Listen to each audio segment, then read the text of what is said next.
My name is Harvey Wilson, 67 years old, and retired chef who still finds joy in cooking for those I love. When my son James asked me to prepare food for his 5th wedding anniversary, I spent 12 hours making our family recipes.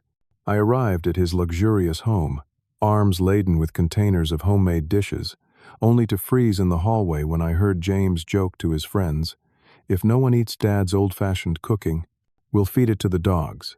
The words pierced my heart like a knife.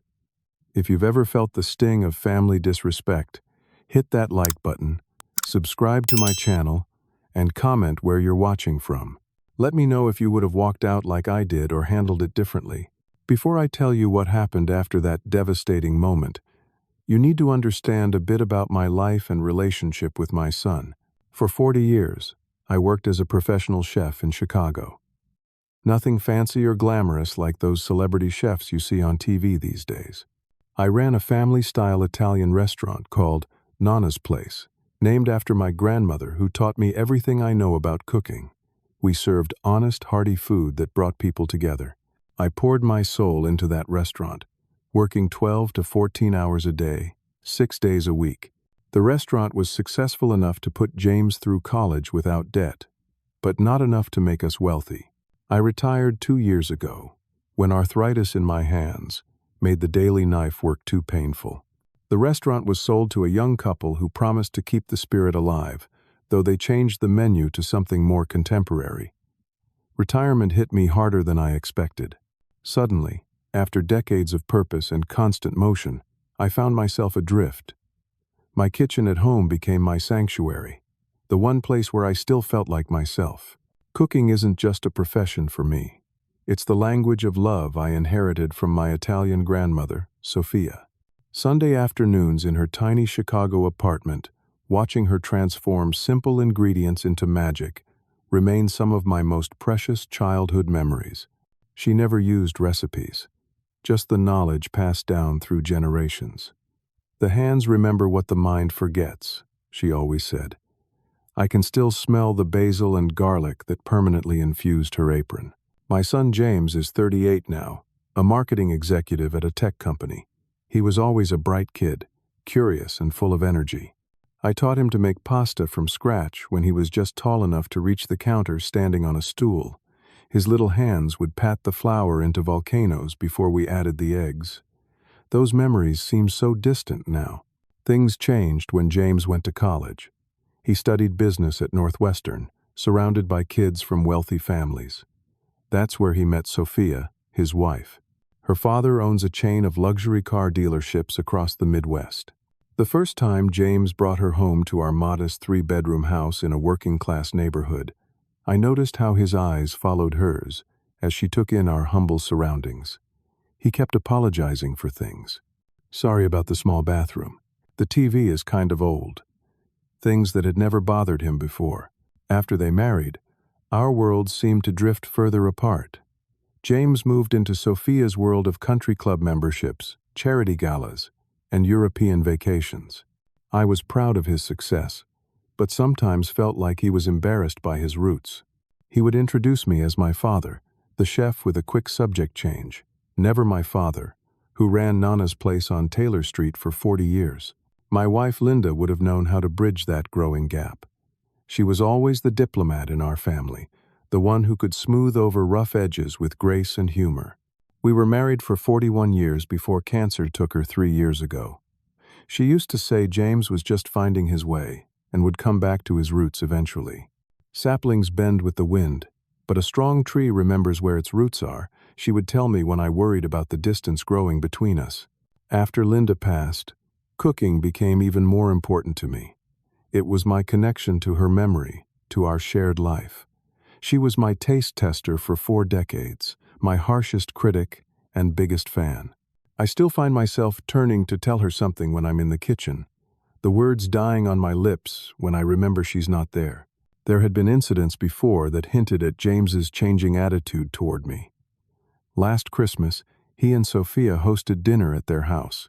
I offered to bring my traditional timpano, a complicated Italian dish that was always the centerpiece of our holiday meals. "Actually, Dad, we've hired a caterer," James said. "It's just easier that way." The dismissive tone hurt more than the rejection itself. Another time, I overheard him telling Sophia's parents about a high-end restaurant he'd visited.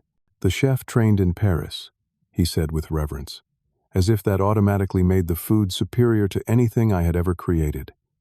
Never mind that my grandmother's recipes had been perfected over generations. Despite these small wounds, I still believed food could heal our relationship. When James called to ask if I would cook for his 5th anniversary party, I felt a surge of hope. Finally, a chance to connect through what I do best. He mentioned they were expecting about 30 guests, a mix of colleagues, friends, and family. "Nothing fancy, Dad," he said. "Just your classic hits. Everyone loves comfort food." Those words were all the motivation I needed. I spent days planning the perfect menu, incorporating dishes that held special meaning for our family. I would remind James of who we were and where we came from through the food that had sustained our family for generations. I truly believed this dinner could bridge the growing gap between us. I had no idea how wrong I was. My alarm blared at 4 in the morning on the day of the anniversary party. Most people my age struggle to get out of bed with creaking joints and stiff muscles, but that day I practically sprang up, energized by purpose. The party wasn't until 6 in the evening, but proper cooking takes time. Flavors need hours to develop, and I refused to cut corners. I shuffled to the kitchen in my slippers, turned on the small television for background noise, and laid out my battle plan. 14 hours until the party, 12 hours of cooking. 1 hour for packing and transport. 1 hour buffer for unexpected problems. I'd learned in the restaurant business that something always goes wrong, so you plan for it. First on my list was the red sauce. My grandmother always said a good tomato sauce needs to simmer for at least 6 hours. The secret is patience, she would tell me. Rush a sauce and it punishes you with acidity. I started by sautéing finely diced onions in olive oil until they turned translucent, then added minced garlic, being careful not to let it brown. The base was critical. Next came hand-crushed San Marzano tomatoes, a pinch of sugar to cut the acidity, fresh basil, and a splash of red wine. I set it to simmer on the lowest heat, knowing I'd need to stir it every 20 minutes for the next several hours. While the sauce began its slow transformation, I moved on to the dough for fresh bread. Bread making had always been meditative for me. The rhythmic kneading, the yeasty smell that filled the kitchen, the way the dough came alive under my hands. I made 2 types, a rustic Italian loaf and garlic knots that James used to stuff in his pockets as a child, thinking I wouldn't notice when half the batch disappeared before dinner. By 6 in the morning, my kitchen counter was covered with components in various stages of preparation. I had to work efficiently, just like in the restaurant days. My knees were already protesting, but I pushed through the discomfort. This was important. This was for family. James called around 8, just as I was preparing to start the lasagna. "How's it going, Dad?" he asked, his voice distracted. I could hear traffic in the background. "Everything's on schedule," I assured him. "The sauce has been simmering for 4 hours already. Just about to start the lasagna. Your mother's recipe." There was a slight pause. "Great. Listen, we've had a slight change of plans. It looks like we'll have closer to 40 people now. Sophia invited some additional clients of hers." My heart sank a little. 10 more people meant adjusting every recipe. "No problem," I said, already mentally calculating the additional ingredients I'd need. "I'll make it work. Thanks, Dad. You're a lifesaver. Oh, and can you make sure everything is, presented nicely? Some of these people are pretty important." The implication stung, but I swallowed my pride. "James, I ran a restaurant for 40 years. I think I know how to present food." Right. Of course. Sorry." Another pause. "Anyway, I should go. I've got meetings all day before the party. See you tonight." As I hung up, I felt a twinge of unease, but pushed it aside. Instead, I focused on the lasagna, my wife Linda's specialty. She had tweaked her mother's recipe over decades until it was perfect. The secret was in the bechamel sauce, and using 3 different cheeses. James had always claimed it was his favorite food on earth. When he was 10, he requested it for his birthday instead of cake. Making it now brought Linda back to me. I could almost hear her voice critiquing my technique. "More nutmeg in the bechamel, Harvey. Be gentle with the pasta sheets." My eyes misted as I worked, but they were healing tears. By noon, I had to make a quick run to the grocery store for additional ingredients to account for the extra guests. My back was screaming in protest after 8 straight hours of standing, but I ignored it. When I returned, I moved on to the antipasti platters, arranging cured meats, cheeses, marinated vegetables, and olives. Linda had always handled this part, having an eye for color and composition that I lacked. I tried to channel her aesthetic sense as I worked. The arancini rice balls came next. Deep-fried risotto balls filled with mozzarella and peas. Making them is labor-intensive. The risotto must be cooked perfectly, then cooled, then shaped around the filling, then breaded and fried. But they were worth every minute of effort. James and his friends used to devour them after school, often burning their mouths in their eagerness. As afternoon stretched on, my small kitchen became unbearably hot from the constant cooking. Sweat dripped down my forehead as I worked on the chicken marsala, pounding chicken breasts thin, then dredging them in flour before sautéing them with mushrooms in a marsala wine sauce. The veal saltimbocca followed. Thin slices of veal topped with prosciutto and sage leaves, simmered in white wine. Throughout the day, I was transported back to moments of teaching young James to cook. When he was 12, I let him make the chicken marsala almost entirely by himself, standing nearby to supervise. His face had beamed with pride when his mother praised the result. "Just like your father's," she had said, winking at me over his head. By 4 in the afternoon, every surface in my kitchen was covered with containers of food. The final touch was dessert.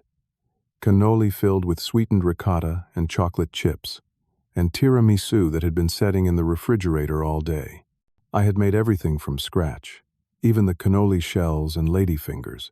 My back was in spasm, my arthritic hands throbbing, but I felt deeply satisfied looking at what I had created. This meal represented my heritage, my career, my love for my family. I carefully packed everything into insulated containers to keep hot foods hot and cold foods cold. It took 3 trips to load everything into my 10-year-old Buick.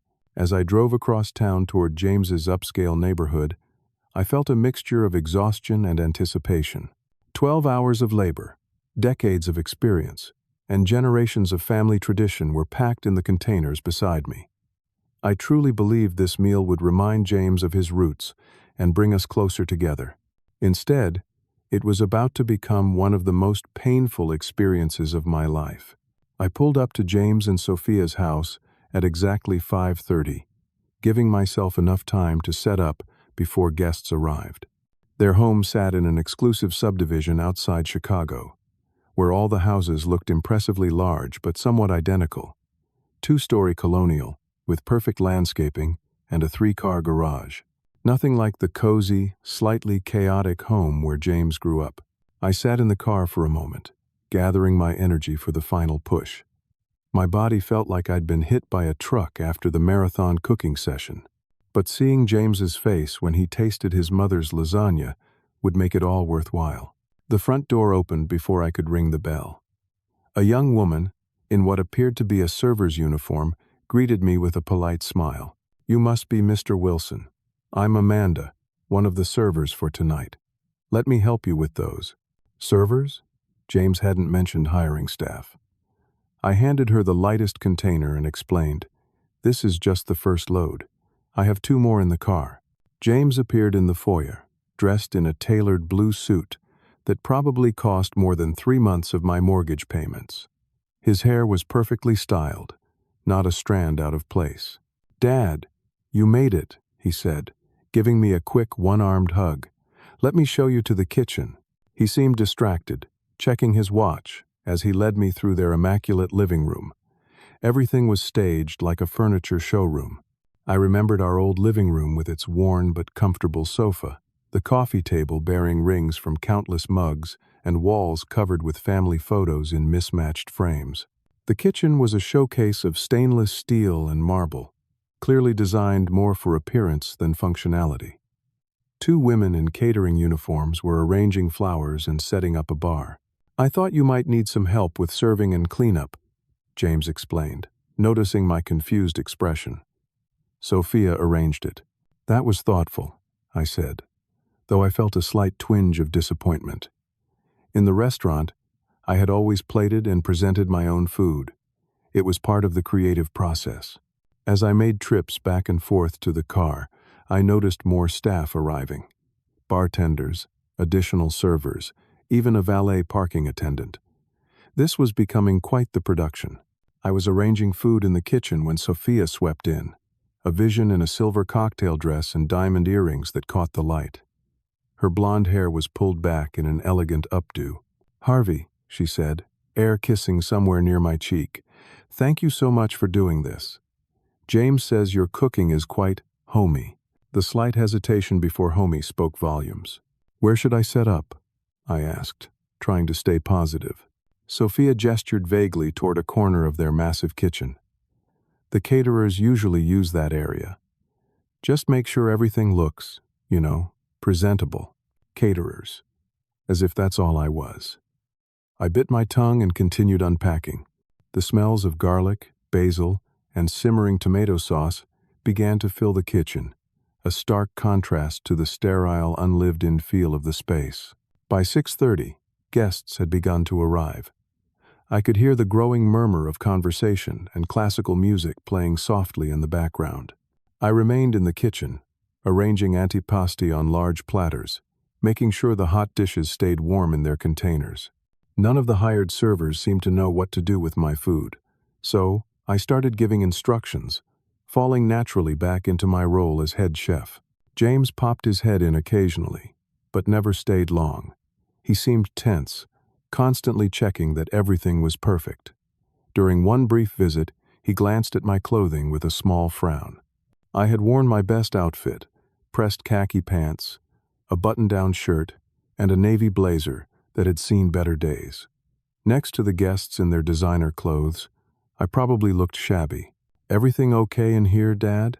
James asked, eyeing the containers of food without much interest. "Just fine," I assured him. "When do you want me to start putting food out?" "Sophia's parents just arrived. Let me get them settled, then we'll think about food." He disappeared again before I could respond. I continued my preparations, listening to the muffled sounds of the party. Through the kitchen door, I caught glimpses of the guests.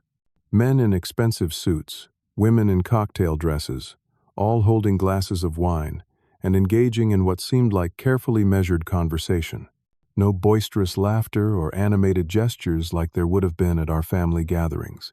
Eventually, I ventured out with a few antipasti platters, placing them on the designated table. A middle-aged man in a gray suit approached, examining the selection with an air of expertise. "Ah, charcuterie. Though I prefer the Iberian ham to this domestic prosciutto," he remarked to his companion. I wanted to explain that this was specially sourced from a small family producer in Iowa who used traditional methods, but they had already moved on. I returned to the kitchen, feeling increasingly out of place. The servers darted around me, clearly viewing me as an obstacle rather than the creator of the evening's meal. Sophia's parents made a brief appearance in the kitchen. Her father, Richard, a tall man with silver hair and the confident posture of someone used to being in charge, barely acknowledged me with a nod. Her mother, Diane, peered at my food containers with poorly disguised skepticism. "So you used to run a restaurant?" she asked, her tone suggesting she was making polite conversation rather than showing genuine interest. "Yes, for 40 years, I replied. "Italian family cuisine. How quaint," she said. "We just got back from Tuscany last month. The authentic cuisine there is simply transcendent." I smiled tightly. The recipes I was using had been passed down through generations of my family, originating in a small village outside Naples. But I doubted Diane would be interested in that history. As the evening progressed, I met more of James and Sophia's friends. Most were polite but dismissive, clearly placing me in the category of the help rather than father of the host. I heard snippets of conversation about vacation homes, private schools, and stock portfolios, topics that highlighted the gulf between their world and mine. One conversation particularly stood out. A group of James's colleagues were discussing restaurants. "The tasting menu at Alinea is simply extraordinary," one man said. 17 courses of pure artistry. "We couldn't get reservations until next year," another replied. "But we did try that new French place downtown.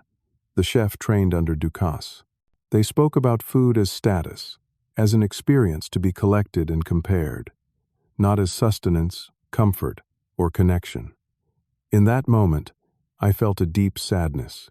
Had this become James's view of food as well? Had all those Sunday afternoons making pasta together meant nothing? After an hour of feeling like a stranger at my own son's party, I decided it was time to bring out the main courses. I headed back to the kitchen to begin final preparations, hoping that once people tasted the food, the barriers might come down. Food had always been my way of communicating, of bringing people together. Perhaps it could still work its magic tonight. Little did I know that as I was arranging the lasagna and veal saltimbocca, my son was in his study, about to deliver the words that would break my heart. After checking that all the main dishes were at perfect serving temperature, I went looking for James to let him know dinner was ready to be served. The hired staff seemed to be following their own timeline, and I needed to coordinate with them. The house was large enough that finding him wasn't easy. I made my way past groups of chatting guests, nodding politely but feeling increasingly invisible. Finally, a server mentioned she had seen James heading toward his home office with some friends. I found the office at the end of a hallway, away from the main party. The door was partially open, and I could hear male voices and laughter from inside. I was about to knock when I heard my name. "So your dad really cooked all this food himself?" an unfamiliar voice asked. "Yeah," he insisted, James replied. I could hear the slight edge in his voice, something between embarrassment and annoyance. "He ran this little Italian joint for years. Nothing fancy." "Little Italian joint?" I froze. Nana's place had been my life's work, my pride and joy. We'd been written up in the Chicago Tribune twice. We weren't fine dining, but we were respected. "That's sweet, though," another voice commented. "Having your dad cook for your anniversary.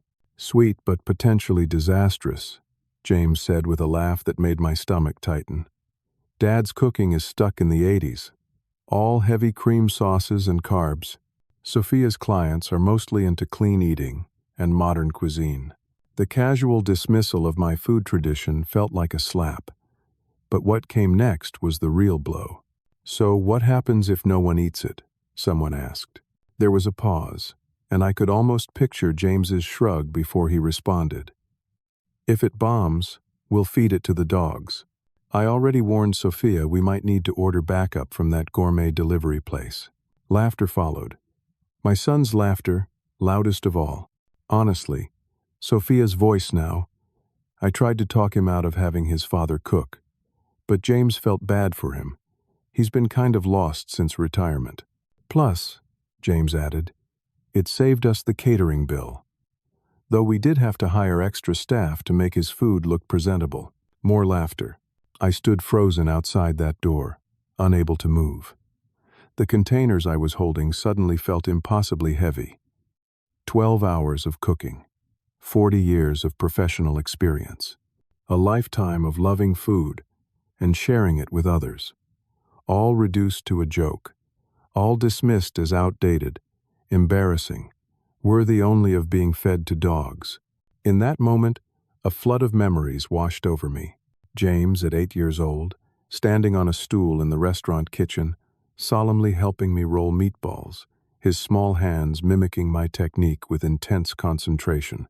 James, at 15, proudly making his mother's birthday dinner under my guidance. James, at his college graduation dinner, introducing his friends to the best Italian food in Chicago at Nana's place. When had that pride turned to shame? When had I become someone to apologize for rather than celebrate? I felt a physical pain in my chest, as if something essential had torn. The voices continued in the room, moving on to other topics, but I couldn't process the words anymore. Blood rushed in my ears as I stood there, betrayed by the person I loved most in this world. A server brushed past me in the hallway, giving me a curious look that snapped me out of my trance. I walked back to the kitchen on legs that felt disconnected from my body. The kitchen was now bustling with hired staff preparing to serve the appetizers I had made. They moved around me as if I were a piece of furniture, occasionally giving me annoyed glances when I was in their way. I looked at the containers of food I had spent all day preparing. The lasagna with its perfect layers of pasta, bechamel, and red sauce. The chicken marsala with its rich, fragrant sauce. The fresh bread I had kneaded by hand. All made with love for a son who was embarrassed by them. By me. In that moment, something shifted inside me. For years since Linda died, I had been drifting, clinging to James as my remaining family connection. I had ignored the small slights, the growing distance, the subtle indicators that he was pulling away from his roots. I had made excuses for him. He was busy. He was adjusting to a new social circle. He was establishing his identity. But there was no excuse for what I had just heard. There was no misinterpreting those words or the laughter that followed them. Without conscious decision, I found myself reaching for the container of lasagna. Instead of placing it on the serving table as planned, I put the lid back on. I did the same with the veal saltimbocca, then the chicken marsala. One by one, I began resealing all the containers of food. "What are you doing?" one of the servers asked, watching me with confusion. "Aren't we about to serve these?" "Change of plans," I said quietly. My voice sounded distant, even to my own ears. "This food is leaving with me." The young woman looked uncertain. "Should I get Mr. Wilson?" "No need to bother him," I replied. "He's already made alternative arrangements." I worked methodically, packing up everything I had brought. The bread, the antipasti that hadn't yet been put out, the desserts waiting in their containers. My hands moved automatically, while my mind remained in a strange, detached state. It took 3 trips to load everything back into my car. No one stopped me. James was still secluded with his friends. Sophia was entertaining her clients. The hired staff seemed relieved to have me out of their way. As I placed the last container in my trunk, I felt tears threatening. "Not yet," I told myself. "Not here." I closed the trunk, took a deep breath, and got into the driver's seat. I sat there for a long moment, looking at the beautiful house, with its warm lights and sounds of celebration drifting through open windows. James would eventually notice I was gone. He would find the kitchen empty of the food I had promised. Would he feel guilty, embarrassed, or merely annoyed at the inconvenience? I started the car and pulled away from the curb, driving slowly at first, then faster as I hit the main road. I had no destination in mind. I just needed to be away from that house, from that laughter, from the son who could so casually dismiss everything I was. The tears came then, blurring my vision until I had to pull over to wipe my eyes. I sat on the shoulder of the road, an old man crying alone in a car full of rejected food. The absurdity of the situation might have made me laugh if the pain hadn't been so acute. What would Linda have said if she had been alive to witness this? She would have been heartbroken. She had always believed James would outgrow his phase of embarrassment about his background. "He'll come back to himself," she used to assure me, but he hadn't. And now I was left with containers of cooling food and nowhere to go. As I sat there gathering myself, an idea began to form. The food deserved better than being thrown away. It deserved to be appreciated, and I knew exactly where to take it. I drove across town with a strange sense of calm replacing the initial shock. The digital clock on my dashboard read 8:25. The party would be in full swing now. Had James noticed my absence yet? Had anyone? 20 minutes later, I pulled into the parking lot of Harbor House, a homeless shelter where I occasionally volunteered. After Linda died, I had started dropping off leftover food from family meals. It gave me purpose when cooking for just myself felt pointless. The shelter was housed in a converted warehouse. Nothing fancy, but clean and well-maintained. As I parked, I spotted Thomas, the shelter director, locking up the administrative office. He was a tall black man in his 50s, with kind eyes and a perpetually worried expression.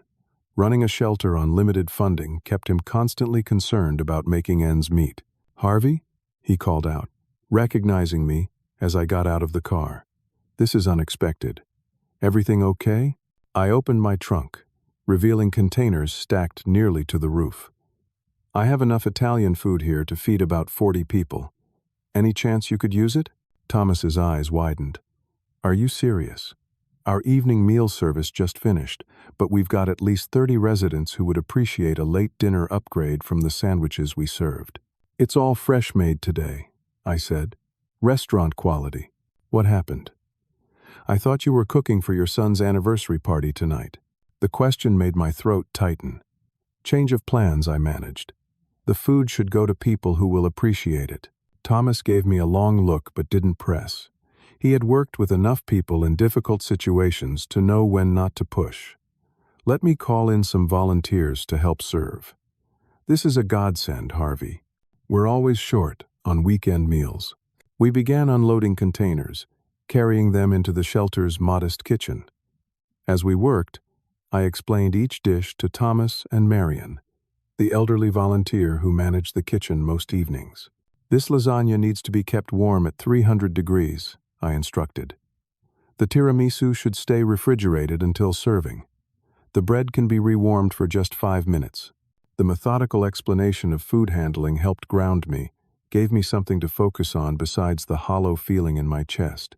Word spread quickly among the residents that a special meal was being prepared. Curious faces appeared at the kitchen door. A young woman with a small child, an elderly man leaning on a cane, a teenage boy who looked too young to be on his own. "Chef Harvey brought us a feast tonight," Thomas announced. "Italian home cooking. We'll have it ready in about 20 minutes in the dining area." There was a murmur of appreciation, so different from the dismissive attitudes I had encountered at James's party. These people viewed my food as a gift, not an embarrassment. As I helped rearrange the serving area, a volunteer I didn't recognize approached me. She introduced herself as Layla, a journalism student at Northwestern who volunteered weekends. "This food looks amazing," she said. Peering into the container of chicken marsala I was transferring to a serving tray. "Did you make all this yourself?" "Yes," I replied. "It's what I do, what I've always done. Would you mind if I took some photos for our shelter newsletter? We're trying to highlight community contributions." I hesitated, then shrugged. "If it helps the shelter, go ahead." By 9:30, the dining area had been transformed. The long tables that normally held simple, utilitarian meals were now covered with an array of Italian dishes. The residents lined up, eyes wide at the unexpected bounty.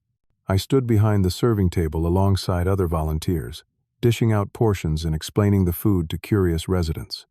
"This is veal saltimbocca, thin slices of veal with prosciutto and sage in a wine sauce. Try the arancini, they're fried rice balls with mozzarella inside. The cannoli shells are crisp, so eat them right away before they get soggy." An elderly woman with silver hair and a weathered face took a bite of lasagna and closed her eyes in appreciation. "This reminds me of my mother's cooking," she told me, her voice thick with emotion. "I haven't tasted food like this in years." A middle-aged man who Thomas had told me was a veteran, recently fallen on hard times, asked about the herbs in the chicken marsala. He had worked in restaurants before losing his job and was genuinely interested in the technique. I found myself explaining the importance of reducing the marsala wine properly to concentrate the flavors. As I interacted with these strangers who were treating my food with such respect and gratitude, the knot in my chest began to loosen slightly. Here, my cooking wasn't outdated or embarrassing. It was bringing comfort and joy to people who truly needed it. A young father with 2 small children approached me after finishing his meal. "Sir, I want to thank you," he said earnestly. "We've been at the shelter for 3 months since I lost our apartment. This is the first time I've seen my kids eat until they're full and then ask for seconds. You have no idea what that means to a father. His words hit me hard. I thought about my own son, surrounded by abundance but unable to value what he had. And here was this man, with nothing, expressing such genuine gratitude. As the meal progressed, something unexpected happened. People began to linger at the tables, talking and laughing. The usual rushed, silent efficiency of shelter meals was replaced by something that felt remarkably like the family dinners of my past. Stories were shared, memories of favorite meals exchanged. For a brief time, the institutional feeling of the shelter faded, replaced by community. Thomas found me as I was packing up the few remaining leftovers for residents to enjoy the next day. "I don't know what led you to bring this food here tonight," he said quietly. "But you've given these folks more than just a meal. You've given them dignity, a reminder of normal life." His words brought unexpected tears to my eyes. I had spent 12 hours cooking with love for people who didn't want or appreciate my food. Yet here, among strangers, that same food had created something beautiful. Around 11, I checked my phone for the first time since leaving James's house.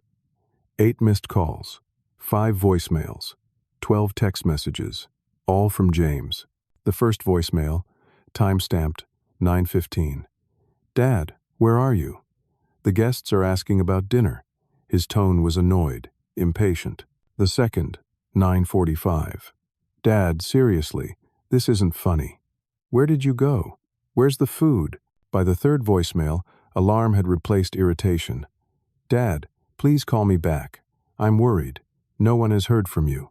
The fourth, "Dad, I just went by your house and you're not there. Please call me as soon as you get this."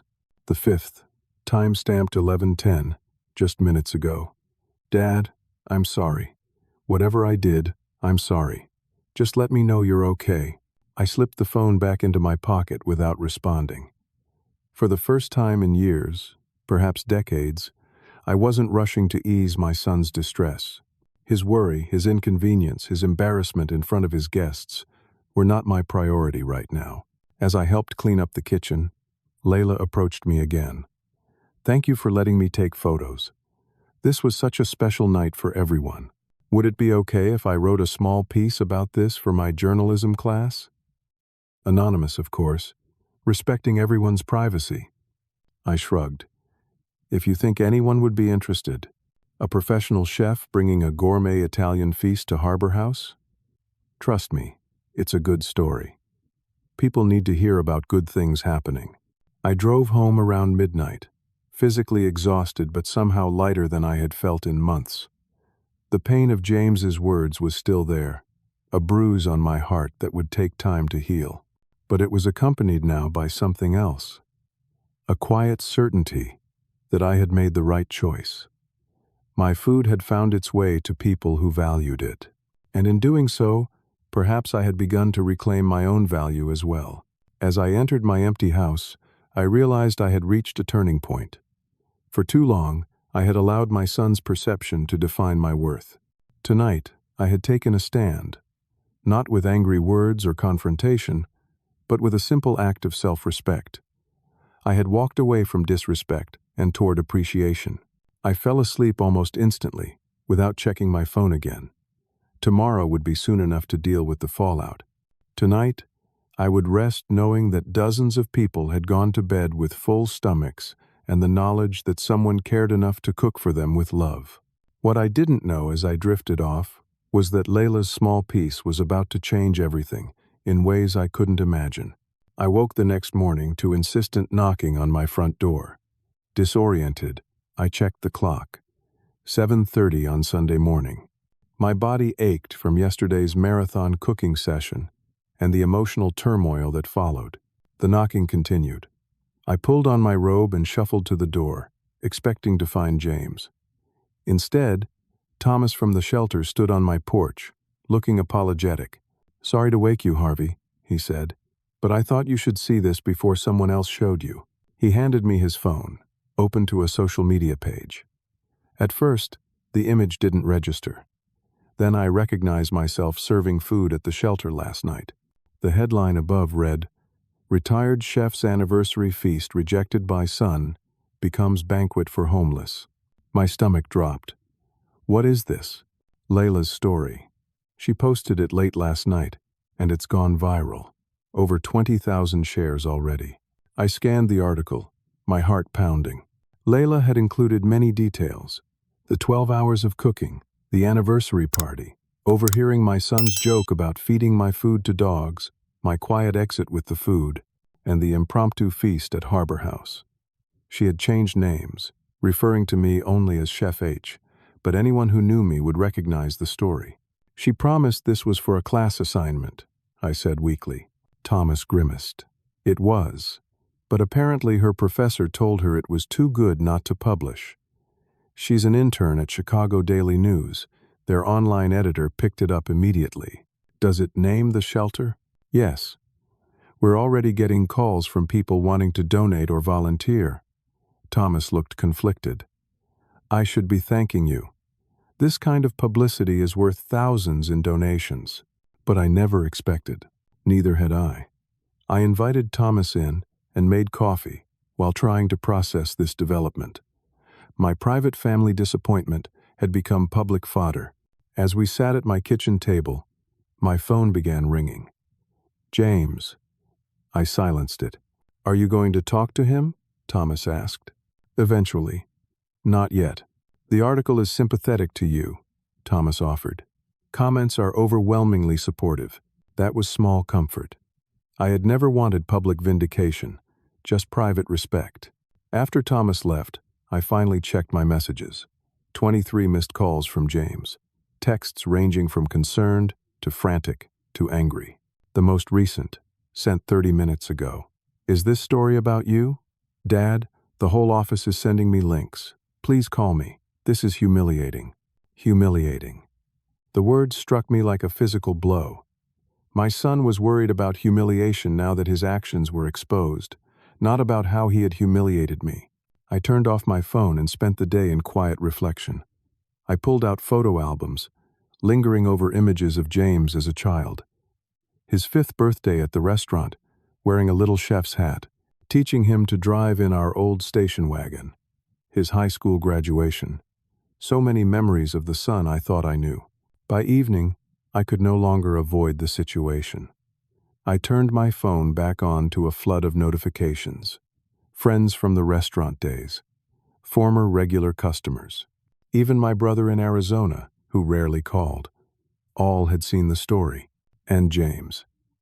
Dozens more messages, the tone evolving throughout the day. The latest simply read, I'm coming over, we need to talk. 20 minutes later, headlights swept across my living room wall as a car pulled into my driveway. I took a deep breath and opened the door before he could knock. James looked terrible. His usually perfect appearance was disheveled, his eyes red-rimmed. He pushed past me into the house. How could you do this to me? He demanded without preamble. Do you have any idea what this has done to my reputation? My clients are texting me about it. Sophia's parents saw it, so this was still about him. Not about what he had done, but how it affected his image. I didn't publish that article, I said calmly. I didn't seek out publicity. But you left with all the food. You humiliated us in front of everyone. We had to order pizza, Dad. Pizza. For a formal anniversary dinner. The absurdity of his outrage sparked something in me. Not anger exactly, more like clarity. Did you tell them why I left? I asked quietly. Did you tell them what you said about my food? About feeding it to dogs? James froze, his anger momentarily replaced by confusion. What are you talking about? I heard you, James. In your office with your friends and Sophia. I heard everything you said about my outdated cooking, about how embarrassed you were, about feeding it to dogs if no one ate it. Understanding dawned on his face, quickly followed by defensive anger. You were eavesdropping on a private conversation? I was coming to tell you, dinner was ready. The door was open. I maintained my calm tone. Do you deny saying those things? He deflated slightly, running a hand through his hair. It was just a joke, Dad. Guys giving each other a hard time. A joke. I repeated the word flatly. 12 hours of cooking, 40 years of experience, your mother's recipes, all a joke to you. You're overreacting, he insisted, but with less conviction. Besides, you're the one who made this public. Do you know I've been getting hate messages? People calling me an ungrateful son? I didn't make anything public, I repeated. But I'm not sorry people know the truth. He paced my small living room like a caged animal. What do you want me to say? That I'm sorry? Fine. I'm sorry. I shouldn't have said those things. But walking out was extreme. And then, giving away the food to homeless people? People who appreciated it, I said simply. People who treated it with respect. Something in my tone must have finally penetrated his self-absorption. He stopped pacing and really looked at me, perhaps seeing me clearly for the first time in years. You were really hurt, he said, sounding surprised. What did you expect? You dismissed everything I am, James. Everything I've ever been good at. You were ashamed of me, in front of your friends. I wasn't ashamed. He began automatically, then stopped. Things are different in my world now. The food I grew up with isn't what people in my circle expect. Then you should have hired a caterer from the beginning. Not asked me to spend a day cooking food you were embarrassed to serve. He sank onto my sofa, suddenly looking young and lost. I didn't think about it that way. We sat in silence for several minutes.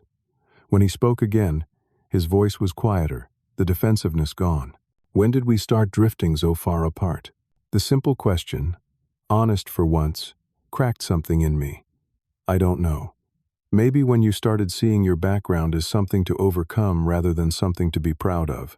Is that what you think? That I'm ashamed of where I came from? Aren't you? You call Nana's place, that little Italian joint. You apologize for our house when you bring friends over. You correct my grammar in front of Sophia's parents.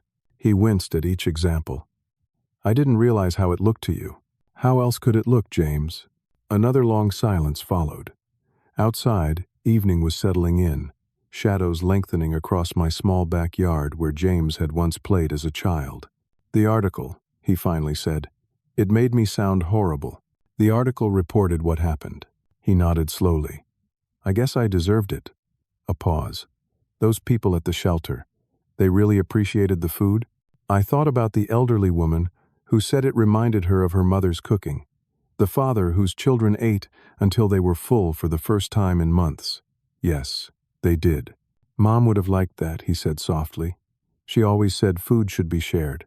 The mention of Linda brought a lump to my throat.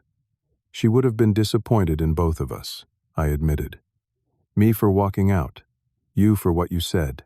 James nodded, then reached for his phone. He typed something quickly. What are you doing?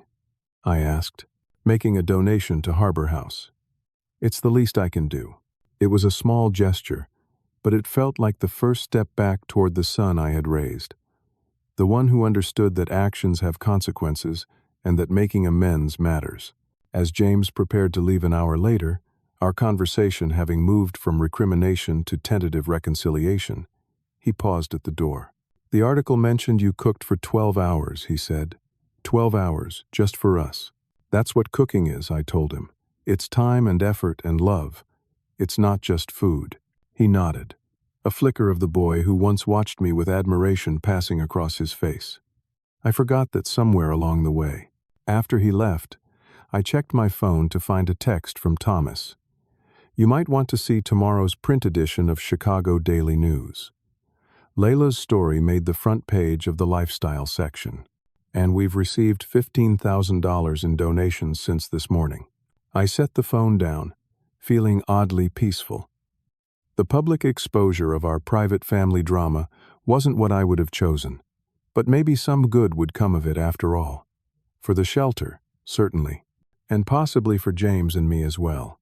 The journey back to mutual respect would be long. Trust, once broken, doesn't mend easily. But we had taken the first step tonight. And sometimes, that's all you can ask for. 2 weeks passed. The media storm around Layla's article eventually died down as newer stories took its place. Harbor House received over $30,000 in donations and dozens of new volunteers. Thomas called it the best thing that ever happened to the shelter. My phone stopped ringing constantly. Friends stopped asking for details about what really happened. Life began returning to normal, though with subtle differences. I had received an unexpected offer to teach weekend cooking classes at a community center. People want to learn from someone with your experience, the director told me. Real cooking, not fancy chef tricks. The first class was already full, with a waiting list. James and I had spoken several times, brief conversations that avoided deeper issues but maintained our connection. He seemed genuinely busy with damage control at work. The viral story had affected some client relationships, though not all negatively. Some clients actually respect the stand you took, he admitted during one call. They thought it showed integrity. I was reading the morning paper when my doorbell rang. James stood on the porch, alone, and carrying a grocery bag. I should have called first, he said. But I was afraid you might say no. I let him in, curious about this unexpected visit. I thought maybe we could cook together, he said, setting the grocery bag on my kitchen counter, like we used to. The simple suggestion caught me off guard. We hadn't cooked together since he was in high school. What did you have in mind? I asked. Lasagna. Mom's recipe. He began unpacking ingredients. Unless you're busy? I wasn't. We worked side by side in comfortable silence at first, then with occasional instructions from me. The bechamel needs to be thicker. More salt in the sauce. His technique was rusty, but came back quickly. As he layered pasta and sauce, he spoke without looking up. I've been doing a lot of thinking these past weeks. I waited, giving him space. I realized I've spent years trying to fit in with Sophia's crowd, changing how I talk, what I like, who I appear to be. He carefully placed another pasta sheet. Somewhere along the way, I started believing that's who I actually was. And now? I asked quietly. He paused, hands covered in sauce. Now I'm not sure who I am anymore. He resumed his careful layering. But I know who I'm not. I'm not someone who mocks his father to impress people who don't really care about me. The admission hung between us, honest and painful. After the article came out, I expected all our friends to rally around us, he continued. Some did. Others just wanted gossip. It was revealing. I nodded, understanding the harsh lesson he had learned about conditional friendship. Sophia and I have been talking a lot too, he added. About values, about what really matters. And what have you concluded? I asked, genuinely curious. That we've both been caught up in appearances for too long. That we want something more authentic. He smiled slightly. She's the one who suggested I come cook with you today. Said it might be healing. The lasagna went into the oven. While it baked, we sat at my kitchen table drinking coffee, the familiar smell of tomato sauce and herbs filling the space between us. I visited Harbor House yesterday, James said suddenly. This surprised me. You did? Why? I wanted to see it for myself. Meet Thomas. Understand where you took the food that night. He turned his coffee mug slowly. They're good people there. Thomas showed me around. Told me how much your visit meant to everyone. I hadn't known about this visit. It felt significant that he had gone on his own initiative. They've started a weekly cooking program with some of the donation money, he continued, teaching residents cooking skills for potential employment. Thomas asked if you might consider volunteering. He mentioned something similar to me, I admitted. I've been thinking about it, James nodded. You should do it. You're a good teacher. You taught me, after all. The simple acknowledgement meant more than he could know. When the lasagna was ready, we ate together at my small kitchen table. It wasn't perfect. The bechamel was a bit lumpy, the pasta slightly overcooked, but it was made with care and effort. This is pretty good, James said after several bites. Not as good as yours, but not bad. It's better because we made it together, I told him honestly. He looked up, meeting my eyes directly. I'm sorry, Dad, for what I said that night, for how I've treated you these past years. There's no excuse. I'm sorry too, I replied. for walking out, for not talking to you directly about how I felt. You had every right to leave. Maybe, but there might have been a better way to handle it. We finished our meal talking about his work, my new teaching opportunity, normal father-son topics. The tension between us hadn't completely disappeared, but it had eased considerably. As he was leaving, James hesitated at the door. Sophia and I are having a small dinner next Sunday, just family. Would you come? Maybe bring dessert? I agreed, recognizing the invitation as the peace offering it was. That evening, I called Thomas and accepted the offer to help with the cooking program at Harbor House. 2 hours, every Tuesday and Thursday, I committed. We'll start with basics that can lead to food service jobs. You're giving these people more than cooking skills, Thomas said. You're giving them hope. The following Sunday, I arrived at James and Sophia's house with tiramisu and cannoli. The contrast with my last visit was striking. No hired servers, no formal attire. Just James, Sophia, her parents, and me around their dining room table. Sophia greeted me with a genuine hug.